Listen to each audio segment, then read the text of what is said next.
Hello, Nashe, and this is a video response to Janet Cochrane, who asked me a question in my video about what do I do to keep my powers honed daily. And she says, "Hello Arden, could you give me some tips? I travel out of states for my job and I can only bring minimal things with me and I'm unable to bring witchy tools, but want to continue doing small rituals to hone my witchy ability."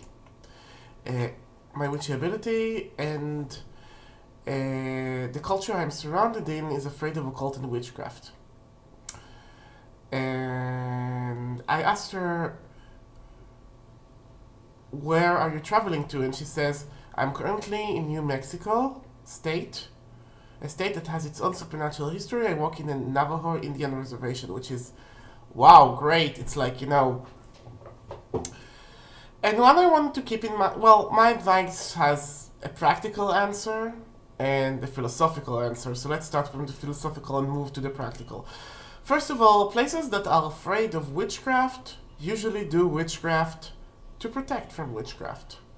For instance, Navajo reservations have a lot of sort of like animal-shaped fetishes to prevent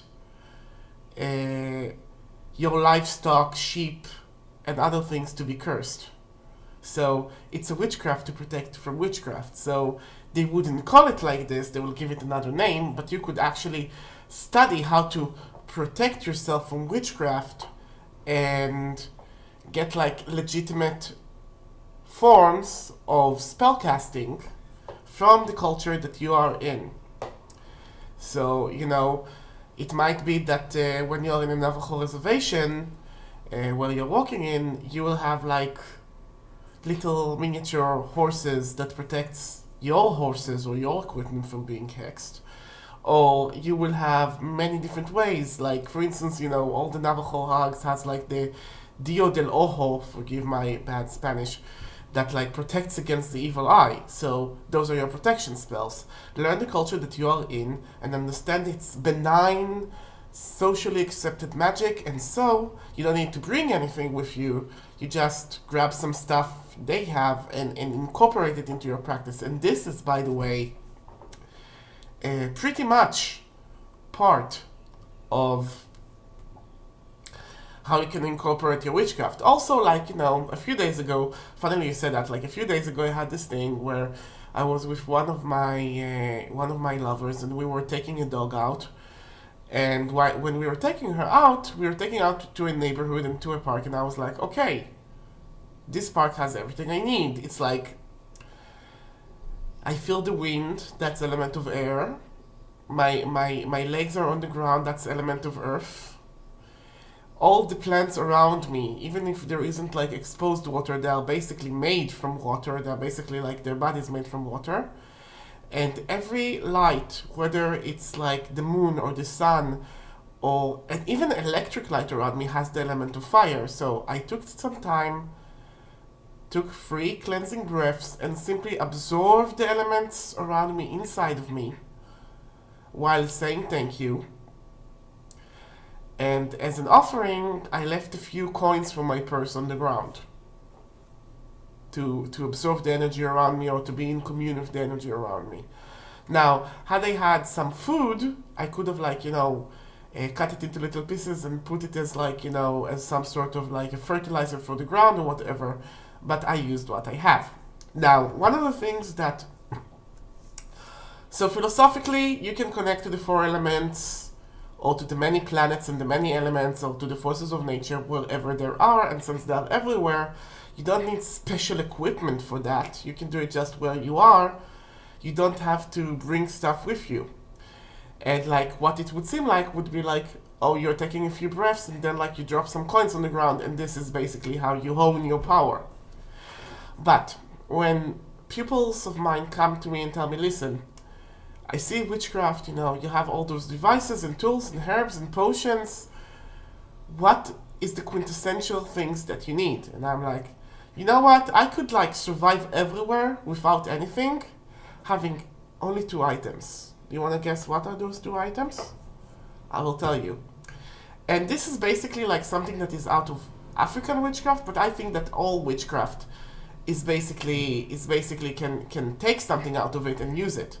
The first item is a mortar and pestle.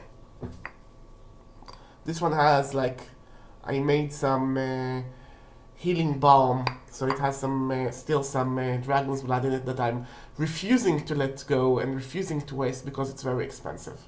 Now, the mortar is the effeminate, is the feminine power, it's the receptive power, and the paste is the masculine power. And together, grinding stuff in it is like actually simulating a sexual act that gives birth to something new. All the herbs, like the semen and the egg, and the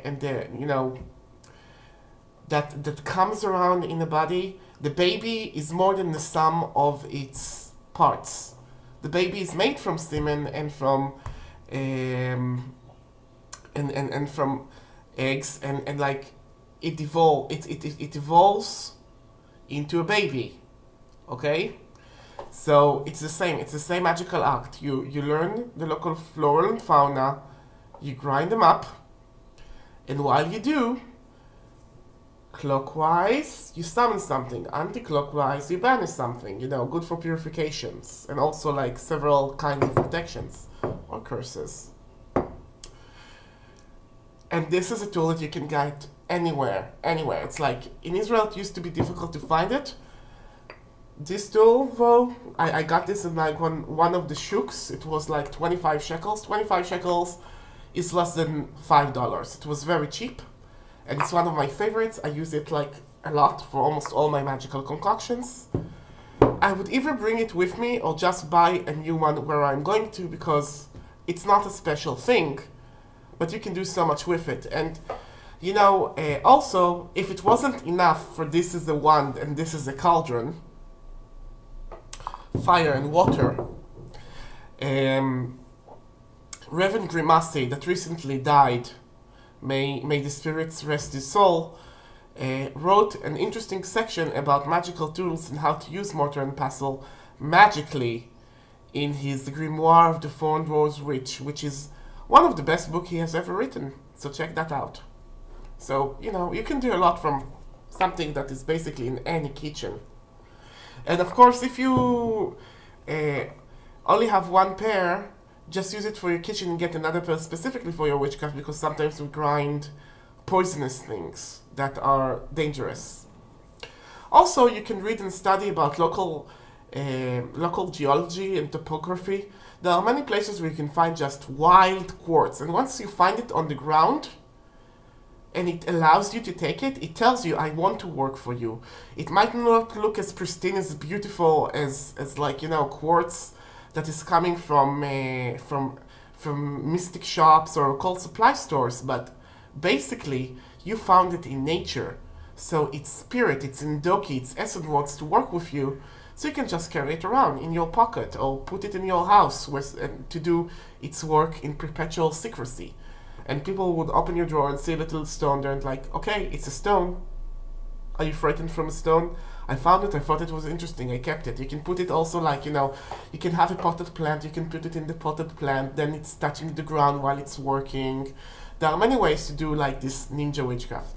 So that's the first item. Do you want to guess what my second item is? I will tell you. And this is a fancy one, and I think I showed it here like a few times before.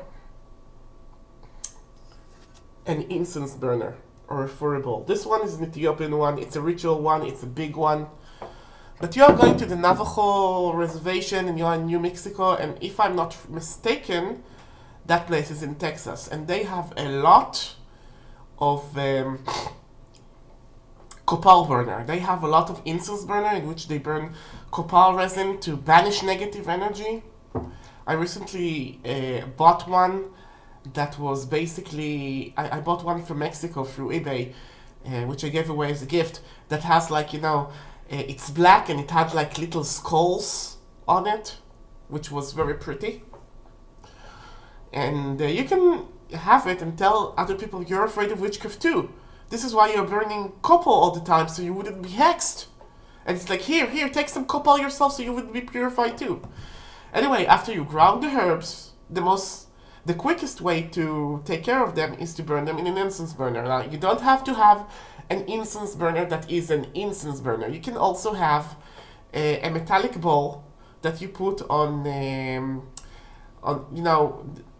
is like, I don't know the precise word for it in English. Forgive me, English is not my first language, but you have those table guards that you put on the table to put pots with food on them, so it wouldn't burn through the tablecloth or wouldn't harm the wood.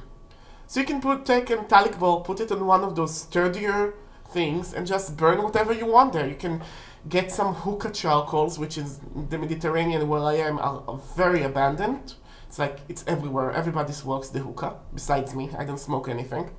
The only thing I smoke is incense. Or you can just take the herbs you want, fold it in a packet of cloth, take the edge, roll it around, and then you have a nice packet of herbs with a thing, and just light it, let it burn. Whatever burns from the herbs will do the work. It doesn't have to be something you fuss over it. And basically, 99.9% of rituals that has to do with witchcraft could be done with just a mortar and pestle, which represents the element of fire. By the way, this could be used as a one, and this could be used as a cauldron. Fire and water. Stones are for earth. Incense burner, full air. And you have it all. Problem solved. Don't forget that for many years, all those who would practice in the magical art had to hide what they were doing because, now it's illegitimate, at least in a humanistic modern society, to go after witches. But back in the day, all of those arts had to be hidden. All of those arts had to be concealed. So, take a lesson from the books and learn where you're going, learn what you are doing against witchcraft. Join the anti-witchcraft club by burning the whatever incense. By the way, we have an incense in Israel that people called bchur, which is funny because in Arabic, bchur is the generic word for incense, and against the evil eye and against curses, and they would basically put it on a frying pan and burn it around the house. So, you go into a house, you see bchur burning, and you're like, okay, that's fine. It's a normal thing. Doesn't mean they are witches. But of course, they are doing an act of cleansing, which is an act of witchcraft. They're using energy to influence other energy, which is by definition magic. But they would say this is the powers of purity. This is not the powers of evil witchcraft. So, that's okay for them. And you learn what's relevant in your area. And there are a lot of faith healers, and there are a lot of cleansers. And, if you're going to be in Texas, make a quick jump into the Sonora Witch Market in Mexico. Do some shopping, buy some resins, especially copal. And keep your facade. Keep your facade. Good luck, my dear Janet, and I hope this was helpful for you and other people. Goodbye, Nashe.